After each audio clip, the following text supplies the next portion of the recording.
మీకు 10 ఏళ్ళు పట్టిన వ్యవహారాలు 8 నెలల్లో రేవంత్ రెడ్డి చేయాలంటే ఎలా చేస్తాడు? టైం ఇవ్వాలి కదా. ఇప్పుడు ఒక పిల్లాడు ఒక ఒక స్కూల్ నుంచి ఇంకొక స్కూల్కి మారతాడండి. అడ్జస్ట్ అవ్వడానికి టైం పడుతుందా లేదా? అలాంటిది మనం ఒక ఇల్లు మారామనుకోండి, కొత్త ఇంట్లోకి అన్నీ సమకూర్చుకోవటానికి, సర్దుకోవటానికి, అడ్జస్ట్ కావటానికి అన్నీ పాలు, పేపరు లాంటివన్నీ చిన్నయే కావచ్చు. అన్నీ ఒక్క ఇల్లు మారటానికి మనకి మారిన తర్వాత ఎన్ని రోజులు పడుతుంది? ఇది కూడా అంతే. కొత్త ప్రభుత్వం వచ్చారు, వాళ్ళు ఒక లక్ష్యంతో ఇప్పుడు 100 చెప్పారు చేస్తామని, 100లో 80 చేసినా మంచిదే, 60 చేసినా మంచిదే. అసలంటూ ప్రభుత్వం నడుస్తుందా లేదా అన్నది ఇంపార్టెంట్. కానీ తీవ్రమైన అసంతృప్తి అయితే ఒక విషయంలో వచ్చారు, తలకు మించిన భారాన్ని భుజాన వేసుకున్నారు. కానీ హైదరాబాద్లో పారిశుధ్యం మట్టుకు బాగాలేదు. ఇది మట్టుకు అడ్రస్ చేయాల్సిన సమస్య ఇమ్మీడియట్గా.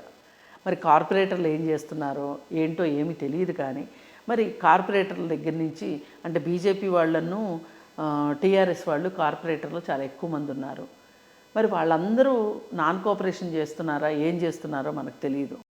ఏది ఏమైనా నగరం బాగుండాలి. ఇంకొక రకమైన కామెంట్ కూడా వినిపిస్తోంది. ఒక 10 కబ్జాలు కూల్చేసి కొంతమందిని భయభ్రాంతులకు గురి చేసి ఏదో విధంగా ఒక రకంగా లబ్ధి పొందాలనే ప్రయత్నం కూడా ఇందులో కనిపిస్తోంది అనే విమర్శలు కూడా అక్కడక్కడ వినిపిస్తున్నాయి. నేను అదే అంటున్నాను. ఏం చేద్దాం అనుకున్నా కానీ ఎక్కువ టైం పట్టదు కదా మాట్లాడడానికి. ఇప్పుడు ఎవరికైనా 1 సంవత్సరం టైం ఇవ్వాలి కదా. అంటే మీరు అన్నట్టుగా ఇందాక అసలు ఉద్దేశాలు తెలియడానికి కాస్త టైం తెలిసిపోద్ది కదా. ఇప్పుడు మొదలెట్టారు హైడ్రా, రేపు ఇంకో పని మొదలెడతారు, చేస్తారు. మనం చూడాలి కదా. అసలు మొదట 4-5 నెలలు వాళ్ళకి మనశ్శాంతి లేకుండా చేశారు బీజేపీ వాళ్ళను టీఆర్ఎస్ వాళ్ళు కలిసి. 3 నెలల్లో పడిపోద్దని, 2 నెలల్లో పడిపోద్దని, ఈ ప్రభుత్వం కూలిపోద్దని, ఈ ప్రభుత్వం ఉండదని ఇలా రకరకాల కామెంట్లు చేస్తే ఎవరైనా అధికారంలోకి వచ్చిన వాళ్ళకి ఏముంటుంది? ఎంత గొప్పోళ్ళకైనా సరే ఒకసారి అధికారంలోకి వచ్చిన తర్వాత 5 సంవత్సరాల తర్వాత ఓడిపోతే అది వేరే విషయం. కానీ ఇప్పుడే కూల్చేస్తాం, నిన్ను ఇంటికి పంపించేస్తాం అన్నట్టు మాట్లాడితే ఎవరైనా ఎలా తీసుకుంటారు? అవును, ఏం కాన్స్పిరసీ జరుగుతుందో తెలియదు. దాని గురించి ఆలోచించడమే సరిపోతుంది వాళ్ళకి. అలా ఒక 3 నెలలు 4 నెలలు వాళ్ళని రేవంత్ రెడ్డి నిద్రపోనివ్వలేరు. ఓ పక్కన అంటే విపక్షాలు ప్రజా సమస్యల నుంచి దృష్టి మరల్చారంటారు మీరు. అంతే. వాళ్ళే ఈ రాష్ట్రంలో ఇప్పుడు ఏదైనా పని జరగట్లేదు అంటే గనక పని జరగకపోవటానికి ప్రతిపక్షాలే కారణం. అందుకని ఇప్పుడు అలా అని 5 ఏళ్ల పాటు అబ్బో అలా చేసేస్తాడు ఇలా చేసేస్తాడు అని రేవంత్ రెడ్డి దగ్గర గురించి నేనేమి సర్టిఫికేట్ ఇవ్వడానికి కూర్చోలే నేను ఇక్కడ. కాకపోతే ఎవరికైనా కొంత టైం ఇవ్వాలి కదా. సో ఇంత విలువైన ల్యాండ్స్ని కబ్జా చేసిన తర్వాత ప్రభుత్వం ఎట్లా పరిరక్షిస్తుందని మీరు అనుకుంటున్నారు?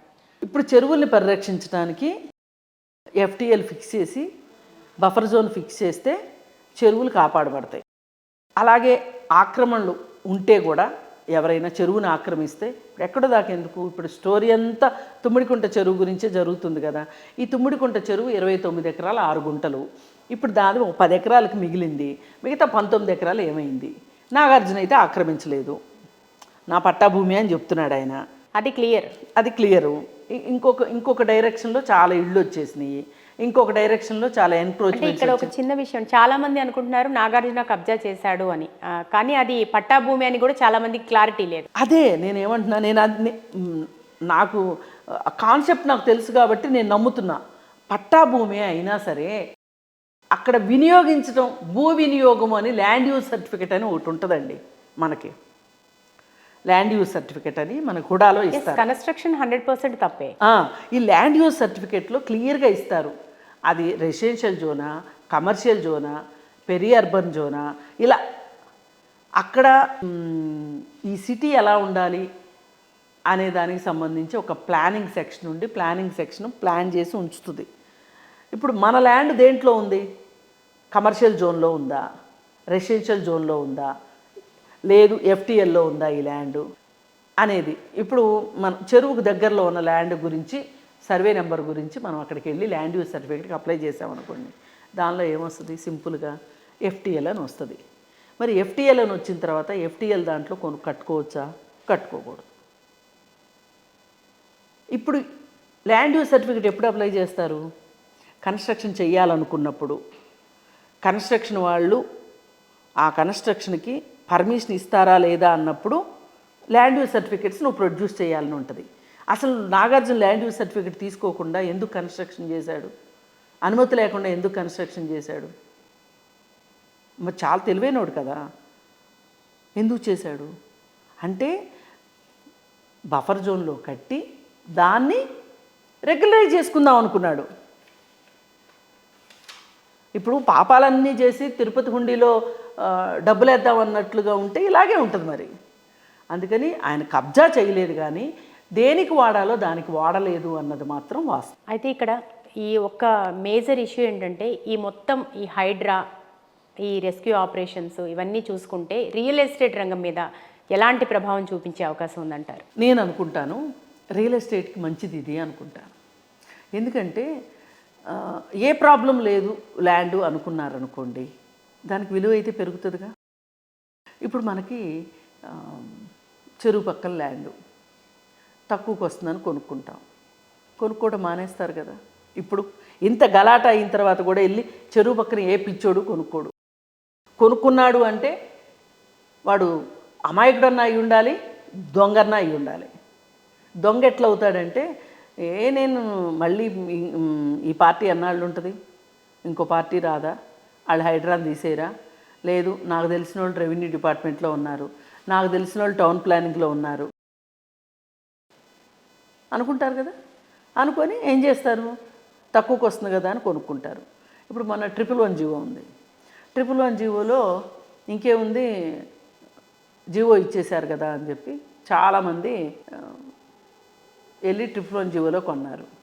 అప్పుడు వాళ్ళు కూడా ఏం చేశారు, 111 జీవోలో జీవో ఎత్తేసారనే పేరు చెప్పి రేట్లు విపరీతంగా పెంచారు. ఇప్పుడు నష్టపోతారా లేదా?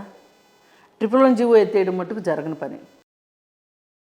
ఇప్పుడు మీరు ఆ ఏరియాలో ఉన్న రాజకీయ నాయకులకి బోలెడు ల్యాండ్స్ ఉన్నాయి, వాళ్ళందరినీ మీ జేబులో పెట్టుకోవటం కోసం 111 జీవో ఎత్తేస్తామని ఒక తాయిలం ఇద్దామని చూశారు. అది బూమరాంగ్ అయి మీ నెత్తినే పడింది టీఆర్ఎస్ వాళ్ళకి. ఇప్పుడు రేవంత్ రెడ్డి ఏదో చేయబోతున్నాడు, దీనివల్ల లబ్ధి పొందేస్తున్నాడు అనే ఒక భయం పట్టుకుంది. సరే ఎవరేం మాట్లాడుకున్నా భూముల రేట్లు మట్టుకు మంచిగా ఉంటాయి దీనివల్ల. ఎందుకంటే మనం ఇప్పుడు కొనుక్కునే వాళ్ళకు కూడా, సామాన్య ప్రజానికానికి కూడా ఇది చాలా పెద్ద నాలెడ్జ్. ఇది ఓహో మనం ఎక్కడ కొనొచ్చు, ఎక్కడ కొనకూడదు, ఒక అవేర్నెస్ వచ్చింది, ఒక అవగాహన వచ్చింది.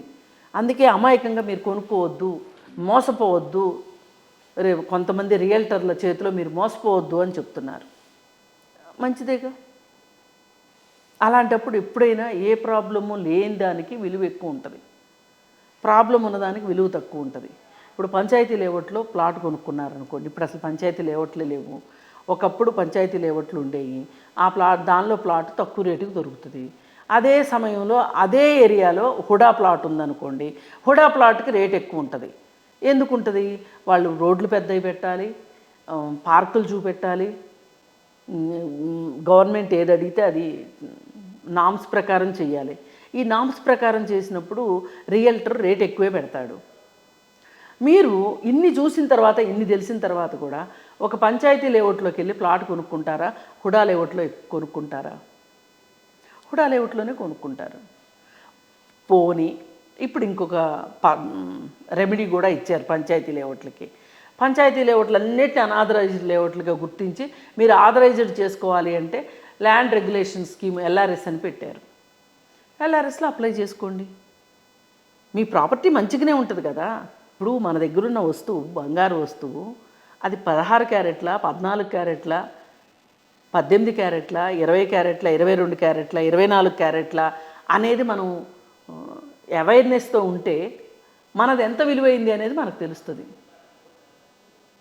బంగారం కొనుక్కునేప్పుడు ఇవన్నీ చూసుకుంటాం కదా. అయితే మీరు చెప్పినట్టుగా ఇది పాజిటివ్ వేలో బాగానే ఉంది, కానీ ఇప్పుడు ల్యాండ్స్ ఏది ఎఫ్టీఎల్, ఏది బఫర్ జోన్ అనేది ఎట్లా సామాన్యులకి తెలుస్తుంది, ఎక్కడి వరకు అనేది ఇక్కడ ప్రభుత్వం చేయాల్సిన పని ఉంది. ఇక్కడ ఈ హైడ్రా ఆ పని కూడా చేయాలి. అసెట్స్ ఇందాక ఏంటి చెప్పారు మీరు, అసెట్ ప్రొటెక్షన్ అన్నారు కదా, ఇది అదే. వాళ్ళు ఎఫ్టీఎల్ ఫిక్స్ చేస్తారు, బఫర్ జోన్ ఫిక్స్ చేస్తారు, గవర్నమెంట్ ల్యాండ్లకు బోర్డులు పెడతారు. నిన్న మొన్నటిదాకా చాలా గవర్నమెంట్ ల్యాండ్లకు బోర్డులు లేవు, ఇప్పుడు గవర్నమెంట్ ల్యాండ్లకు బోర్డులు పెట్టారు. గవర్నమెంట్ అసెట్స్ని కాపాడటానికే ప్రభుత్వం ఉంది, కబ్జాకోరుల దగ్గర నుంచి. అలా ఉన్నప్పుడు ఇప్పుడు అక్కడ గవర్నమెంట్ బోర్డు పెట్టారు. ఈ బోర్డు పెట్టకముందు ఈ ల్యాండ్ నేను అమ్ముతాను అని ఎవరి దగ్గరన్నా అడ్వాన్స్ తీసుకున్నారనుకోండి, పేపర్లు చూపించారనుకోండి, ఇస్తారు కదా, అడ్వాన్స్ ఇస్తారు కదా. ఇప్పుడు అక్కడ గవర్నమెంట్ ల్యాండ్ అని బోర్డు పెట్టింది గవర్నమెంట్, ఎవరైనా ఇస్తారా మరి డబ్బులు? ఇవ్వరు. ఈ పని చేయాలి గవర్నమెంట్. అప్పుడు ప్రజలు మోసపోకుండా ఉంటారు.